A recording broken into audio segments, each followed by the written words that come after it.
பார்த்தீங்கன்னா விஜய் வரல, புஷி ஆனந்த் தான் வராரு. ஓகே. இப்போ விஜய் எதுக்கு தான் வருவார்?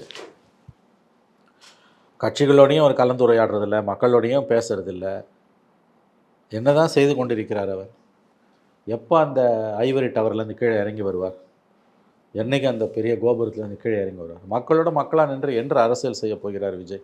இல்லை, விரைவில் பொதுக்குழு கூட்ட இருக்காங்க. பொதுக்குழு பிறகு பிறகு வந்து உங்கள் மக்களோட கட்சி தான் பயணம். பொதுக்குழு என்பது உங்கள் கட்சி விவகாரம். மக்களோட நீங்கள் இந்த ஒரு வருஷத்தில் எங்கே வந்தீங்க? ஒரு பொதுக்கூட்டம் பேசுனீங்களா?